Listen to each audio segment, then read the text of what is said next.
Well, as this video is going to go through 2015 Ordinary Level Section A.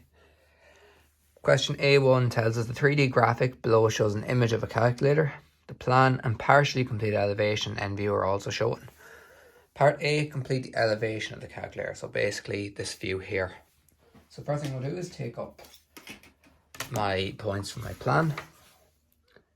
And what I can see is if I look in this direction here, I'll be able to see this edge here and all along that edge there.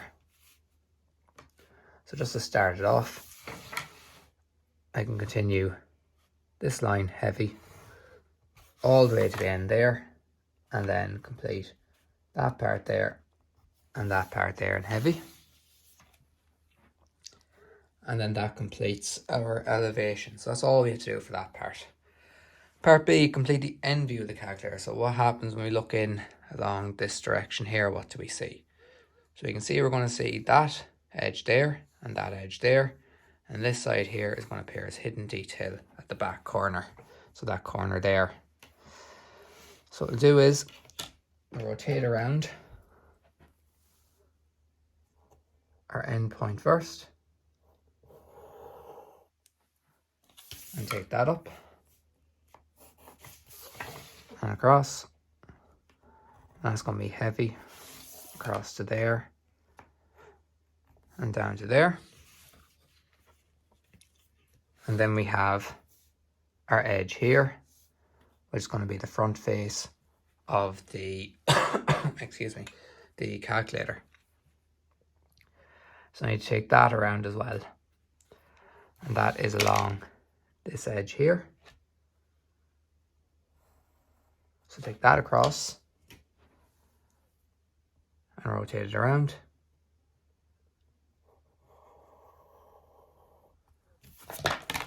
Take it up there. And that connects back to there. And you can see it's not set to 45 degrees, so that's a slight angle. I'm going to have another face that's going to be going parallel there as well, so I need to find the opposite end of that line. So the actual face of the calculator itself. So extend these across. There's the bottom corner there, the calculator. So I can rotate that point around to get the face of it here. And now I know that face of the calculator is there. And draw my line parallel to it up there. And that goes across there. And that gives me that face of the calculator there then. And that completes that part of the question then. The next part then, next question, A2.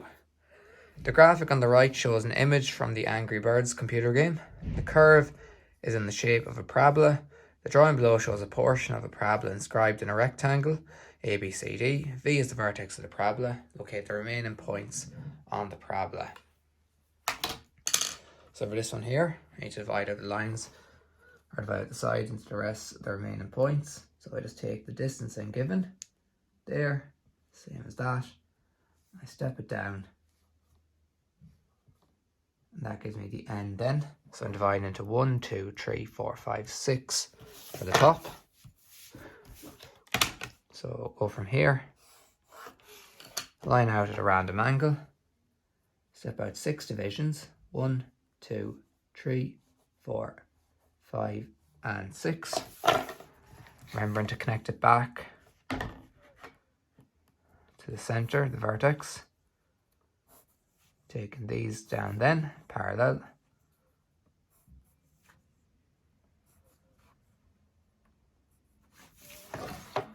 All our side divisions connect up here.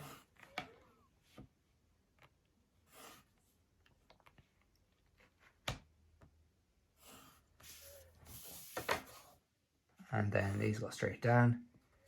Give me that point there. That point. That point. Already have that one. And I have that one as well. And all that's left to do is actually draw in the curve provided. That gives me that side there. And save me redoing the same on the opposite side. take all my points across.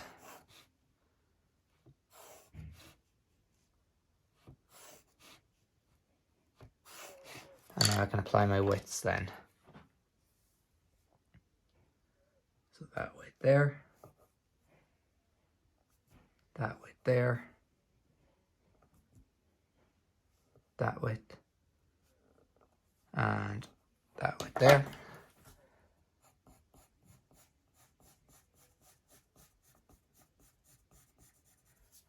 And that completes the curve there. So basically locate the remaining points and then draw the complete parabola. Next one, A3. The 3D graphic below shows a widescreen plasma TV on a rectangular stand. The drawing on the right shows the plan and partially completed perspective drawing of the TV. Complete the perspective drawing of the TV and stand. So you can see part of it's already been done for us.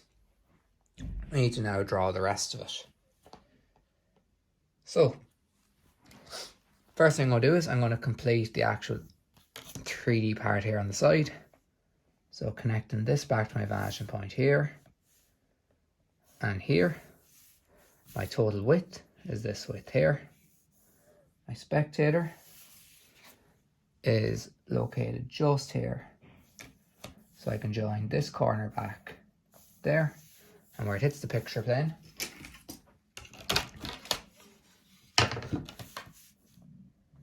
I take it down, give it my new width.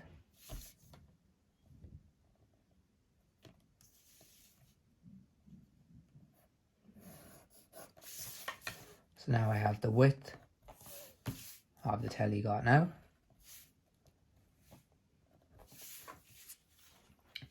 And now for the actual stand. So I can see that the back of the stand, I've already been given the top and the bottom and the front.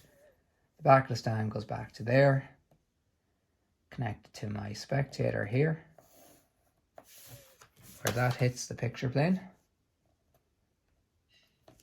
I take that down.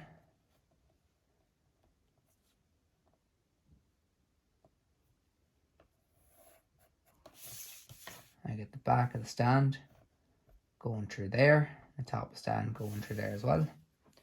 And the stand ends up going the opposite way too, out to here.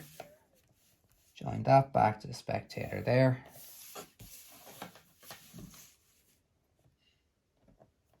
Just give you the front of it.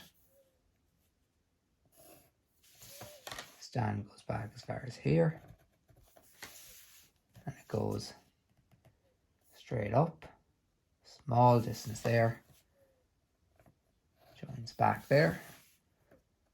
That ends up vanishing to the left. And it goes back as far as this corner here. Join that to S. And where that hits the picture plane, we take that down.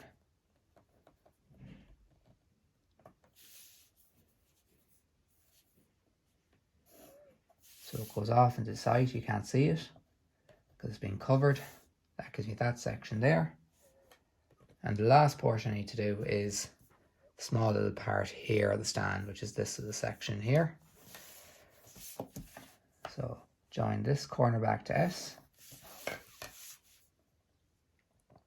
Once again, from the picture plane, take that straight down, join that back,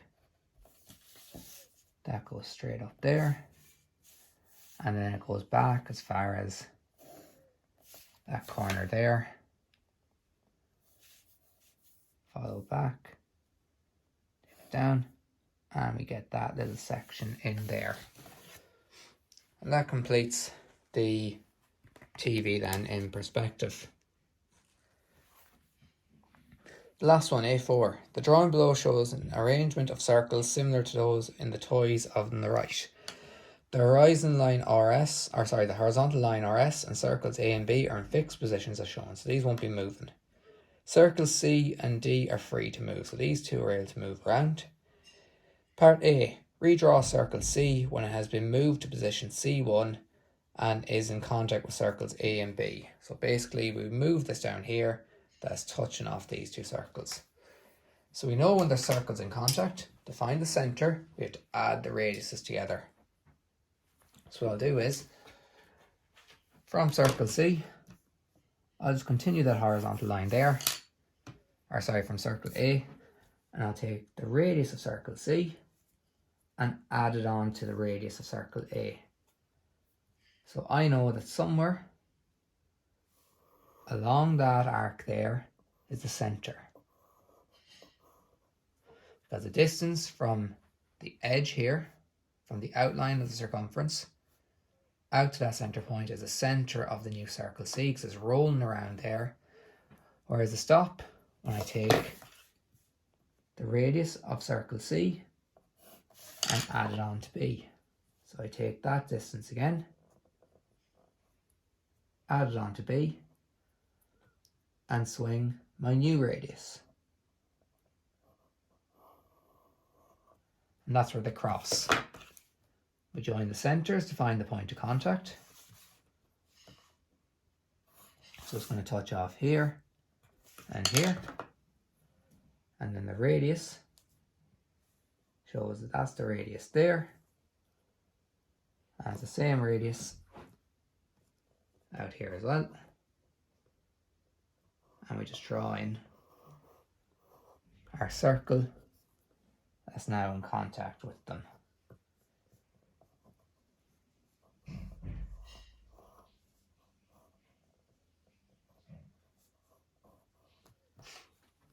And there we have our circle now drawn in. Part B then. Redraw circle D when it has been moved to position D1 and is in contact with circle B and the line RS. So we know that the centre is going to be parallel to line RS. So that means we have to measure the radius, which is going to be, if I take it there, the radius of D, which is that radius there. I'm going to take a line perpendicular to RS. As you can imagine, it's being a tangent line. So somewhere along this line here, which is parallel, the radius of that circle is always the same distance away. And same as we did the last time, we'll take the radius of this circle here and we'll swing it from B, because it's also in contact with circle B. And where it hits it, it's at that point there. And that's the centre of where circle D is going to go. And we join the centres to find the point of contact. And then we draw in our circle there.